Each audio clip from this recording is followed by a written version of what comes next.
Assalamu alaikum. Peace to the gods, peace to the earth, and all of the righteous families of the planet. It's your big brother Fahim, back again. Today, family, I just want to do a quick bill and give some quick commentary, basically, on the whole, Brother Rizza Islam, and Young Pharaoh debate, or so-called debate, debacle, for the most part. I mean, foolishness, and basically just build with the family, at the end of the day, like I tell y'all, man, with the gods, with the righteous Muslim gods, everything is a bill. You know what I mean? Everything is a bill, and I mean, just that whole debacle, I could pretty much just equate it to the culture degree in the 1 to 14. You know what I'm saying? And these are, look, some of the tricks and the lies and technology that the Caucasian white man used among the original people, we see the devil still doing that today. That's his MO. You know what I'm saying? To infiltrate organizations, to go in and be a part or a member of a specific organization, and then from the inside tear it out until it reaches the outer parts. He starts from the inner circle, or at least he tries to work his way into the inner circle and cause confusion. This is what we see with Young Pharaoh, or Cheddar Bob and some of the, I've been seeing some of the names, people calling him Cheddar Bob and all these names, but at the end of the day, let's call it what it is. It's agent provocateur behavior. I mean, completely. A dude making threats against people who's supposed to be on probation or parole or whatever it is he says he's on papers, some sort of supervised release, but yet and still, he talking wild, reckless. You gonna put hands on this brother, that brother, let's kill Minister Farrakhan, or let's do this and let's disrespect this one, F Bobby Hemmett, F this one, F that one. Like, yo, brother. It's like, I didn't want to believe it at first, but it's like all fingers are pointing in that direction. Bro, who are you working for? I mean, tell us. Take me to your leader. I mean, come on, bro. Like, the wool has been pulled off of your head. The sheets have been pulled off. We see what you're doing here. Because nobody acts in that manner. You know what I'm saying? It's like if like, let me paint a scenario. Like, say we all go into the Million Man March, and we all jump on the bus and, it's a gang of us. But it's like maybe 2-3 dudes that we don't really know like that. They rolling with us and we all get to the Million Man March and we standing up there listening to everybody speak. And then the minister comes on and these dudes that came with us, they like, grilling dudes and stepping on people's feet, not even saying, excuse me, brother. That day it was nothing but peace out there. Peace and love among the brotherhood. No matter if you was Christian, Muslim. They said, 65% of the people that attended the Million Man March was like Christians, black Christians. But it didn't matter what denomination, what religious background, what creed, it didn't matter. It didn't matter. Brothers was all in love and peace that day. But you roll with these dudes and they bumping dudes walking through and they just, all of a sudden they just start fighting. Nigga, That's an agent provocateur. Because first of all, nobody is going to act like that at an event like that among the type of black brotherhood and love that was on display that day in October 1995. Nobody's not going to do that. I think I spoke to a brother in the mosque and he told me it was only one reported death. An individual couldn't breathe or something like that. He was, I believe they said he was in a wheelchair or he might have been crippled. Don't quote me on that, but it was an individual who couldn't get air and he died or whatever. But as far as like fighting and just nigga business and stuff like that, none of that happened. But just to paint a picture and to give people an idea of what an agent provocateur is. An agent provocateur is someone who, in that type of peaceful, serene environment, they ready to pop off. They ready to just hit somebody, just duff a brother out in his grill, just like something crazy.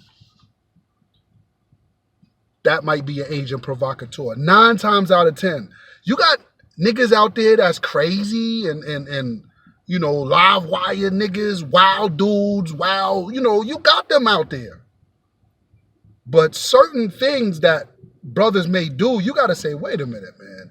That's too out of here. Young Pharaoh comes out and totally disrespects almost every elder, with maybe the minus of, you know, excluding Dr. Ben and, you know, because that's SETI's, you know what I'm saying? But for the most part, he's disrespected so many. And yet he's still able to persevere. He's still on YouTube. He hasn't gotten blocked or his page or channel shut down or whatever, as they did my brother Ben X. You know, nothing. Brother, take me to your leader. Who are you working for? Come on, we got to ask this question. You see what I'm saying? So I just have to paint that scenario because a lot of times our people don't understand this Hegelian dialect or this, you know, I brought a couple of notes that I just want to read, basically, you know, just dealing with, you know, the counterintelligence program of the United States, you know, which began in the 1950s. And it originally targeted, you know, white leftist groups, you know, or communist groups in the United States. You know, preferably 1956, I believe, was the exact year it was started, but it was sometime in the 50s it was started. But the counterintelligence program, or the COINTELPRO, is a series of it's a series of covert and at times illegal projects conducted by the U.S. Federal Bureau of Investigation, the FBI, aimed at surveillancing, infiltrating, discrediting, and disrupting domestic political organizations. This is what the counterintelligence program mainly does. Basically, who they are is a sophisticated vigilante or operation aimed mostly at preventing the exercise of an individual's First Amendment rights.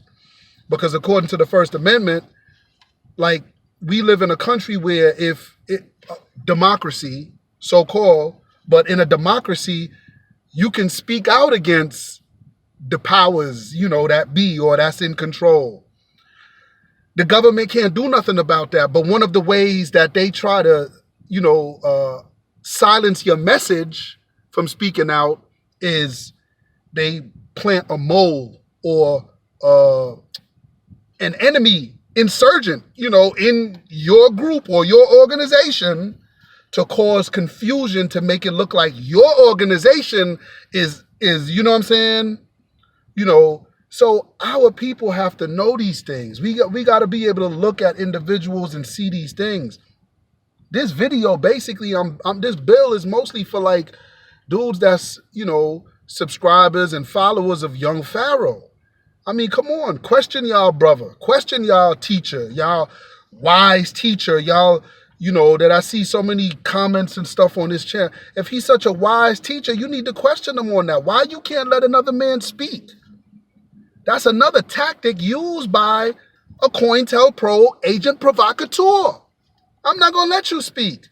If he would have allowed Brother Rizza to speak, Brother Rizza would have been like, just gunning them down. You know how fast Brother Rizza talk. He would have been bombing them so quick. It would have been a quick bombing. He would have made him look stupid. And Young Pharaoh knows that. He can't outmatch Brother Rizza in terms of information on Dianetics, Nation of Islam, nothing. So he would have looked like a fool, even in that, you know, in that arena. But The counterintelligence program has four main tactics. Of course, we talked about infiltration. Of course, there's psychological warfare. There's intimidation and violence. And there's monitoring and surveillance. The COINTELPRO officially ended in 1971. The reason being is because the wool or the cover was starting to be pulled off of them. People started to know what was going on and what they was about, what they was doing. So in 1971, they kind of went, underground, if you will. But in 2007, the NSA, or the National Security Agency, began a program called the PRISM, which is the counterintelligence program revised, basically. The white man, the devil never does away with a law completely. Anything concerning black folks, for the most part, he'll have to pull it back in for a minute, kind of go over it again, and then boom, put it back out there fresh again, revamp it as something else. Almost like the Dred Scott case, and then you have the Southern Manifestos. It's a revamp. It's the same thing. So the PRISM is basically the same thing as the counterintelligence program from the 1950s. Same thing, revamped. In 2006, U.S. Special Military Operations, they did a military study, and they said, hiring a block of bloggers. This is a group of individuals where, like in an office room or somewhere, to be like a whole line of dudes, and their job is to just be on the computer hitting you back with all kind of foolishness, all kind of stuff to cause confusion among the righteous. Hiring a block of bloggers to verbally attack a specific person or promote a specific message may be worth considering. This is what the U.S. Special Forces, the military, 2006, a military study. The Pentagon hacked blogs that are antithetical to U.S. interests. Hacking a site and subtly changing a message and data, merely a few words or phrases, may be sufficient enough to destroying the blogger's credibility with their audience. So a lot of times, to get in there and change a lesson, or change a rule, or change a teaching, they know that this can cause confusion. So this is the reason why, number one, it is always important to go to the root for your information, which is something a lot of Young Pharaoh followers don't do. Because had you did that, you would have known, first of all, Malcolm X was lying. Because the Most Honorable Elijah Muhammad didn't get teenage girls pregnant. Second of all, where's the pedophile thing come from? Nobody even said that. Why is that word being propagated today? Pedophile, pedophile, pedophile. Why is Minister Farrakhan's name being dragged into this? Well, I mean, there's questions that we have to ask. You see what I'm saying? That a lot of our people don't do. Through PRISM, the NSA collects data on private citizens from 9 major U.S. internet technology companies. Most prominent ones is, such as Microsoft, Apple, Google, Yahoo, Facebook, AOL, Skype, just to name a few. Verizon is also involved in other surveillance programs as well. But this Hegelian dialect, basically, the founder is of that term was a man by the name of George W.F. Hegel. And he said, listen to what he says. He said, the synthetic solution to these conflicts can be introduced. The synthetic solution to these conflicts can't be introduced unless those things being manipulated take a side that will advance a predetermined agenda. So, in other words, someone will come into the conscious community and they would pose, or they would say they have a solution, which really they don't have a solution. They don't. They're only bringing more confusion and grievance to the situation, but they'll come and they say they have a solution. But he says the synthetic solution to these conflicts can't be introduced until, unless those being manipulated, the individuals on both sides, on both parties, they take a side that will advance a predetermined idea. So the predetermined idea is divide and conquer. Sometimes it's hard for the white man to stand on the outside and divide and conquer an individual or a nation or a group or an organization. The best way to do it is to get in on the inside. What J. Edgar Hoover in his, 200 and something page memorandum, where he talked about the Black Messiah being electrified among the original people. So at the end of the day, the white man knows what's going on, but he takes individuals who have some sort of name, a little bit of clout in the community, and whatever suggestion he, offer he makes to them, they bite on. They sell their soul or whatever the case may be, and they jump on board. But their job is to go around individuals who aren't about fighting, who aren't about warring with each other. They just about information. They about teaching. They about knowledge. But his job is to get within that circle and cause contention, cause confusion among the righteous. So once we found out, as the fourth degree says in our lessons, we ran the devil from among us. So this is what we see happening now with Brother Pharaoh.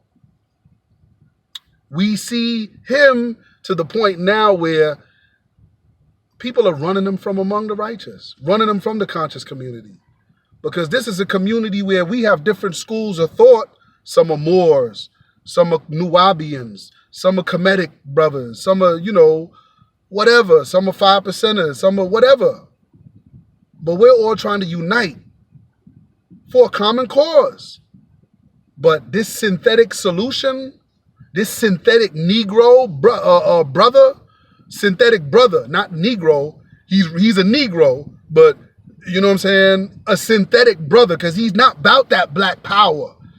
Disrespecting elders outright the way he does is definitely not black power. And you're not trying to unite with nobody, because nobody's going to talk to you or even deal with you with that type of rhetoric or that type of tone. So again, I don't really want to make this too long, but even down to my channel. Now, I got individuals now leaving comments on my channel. I click on they profile or whatever, they channel. I don't see no face, no profile.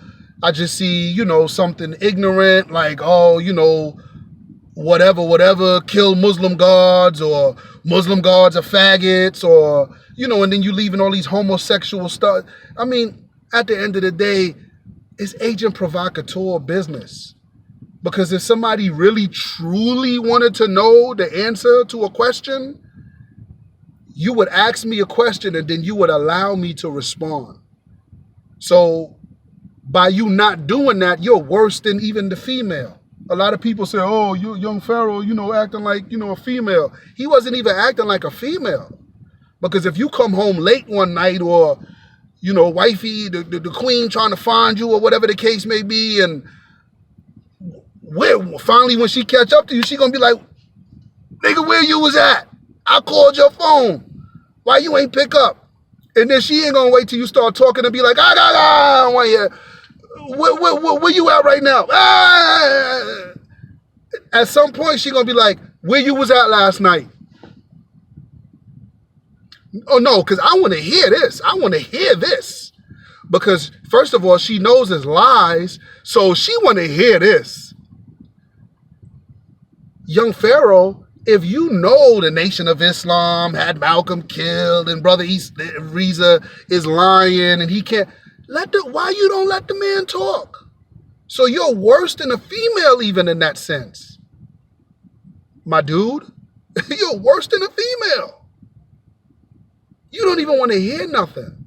So the only person or the only type of individual that acts like that in such manner is an agent provocateur. You know the brother got truth and he's about to drop bombs on you. He really about to give you that work, but at the end of the day, you don't want to hear it. That's an agent provocateur.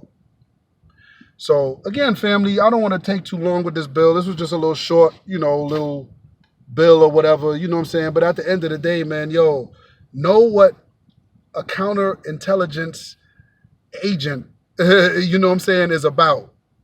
Know what it is, people. Do your research, do your studies. Don't think for one moment that we don't have these individuals among us. The Most Honorable Elijah Muhammad knew that he had agents within his organization. He knew that. The only people who probably didn't know that were people like Dr. Martin Luther King, with the SCLC, his Southern Christian Leadership Conference movement, and, maybe the Panthers. Of course, they were totally oblivious to what was going on, but, the Most Honorable Elijah Muhammad was taught by God himself in the person of Master Fard Muhammad. And the messenger told us that this white man, our people can't even fathom. You can't even fathom the level of evil and wickedness and fiendish type of, hate and wickedness this individual has within him. Our people can't even fathom the wickedness of this man and what he won't do. So for you to think that you have people among you and y'all are all like-minded for a righteous cause, you got to check individuals to make sure that they really bout that life, that conscious life, because a lot of people aren't. And they can be right in your circle. So I close, family, with a scripture from the book of Job. In the Bible, it says, one day God was there, standing before the children of God. The children of God one day presented themselves to the Lord. And it says when they showed up, it says Satan was among them, or the devil was with them. But they didn't know. The God knew, because the God asked Satan, whence cometh thou? Or where did you come from? And Satan answered back and said, I come from inside the earth, going to and fro, making mischief. So that's the same thing today. At the end of the day, our people, we are the children of God. But among us, Jesus described them as wolves in sheep's clothing. They're among us. They're listening, they're watching. And the only defense we have from this white devil is your righteousness, your knowledge of self, and your living out that righteous life of mathematics. That's your only defense. Once we have that, then it's like the messenger said, you won't even need no weapons, you won't need no gun, you won't even need as much as a penknife, the messenger said, for your protection, because Allah is with you. So with that being said, family, I'll leave you as I came in the greeting words of peace. We say it in the Arabic language. Assalamu alaikum. Peace to the gods, peace to the earths, and all of the righteous families of the planet. Peace.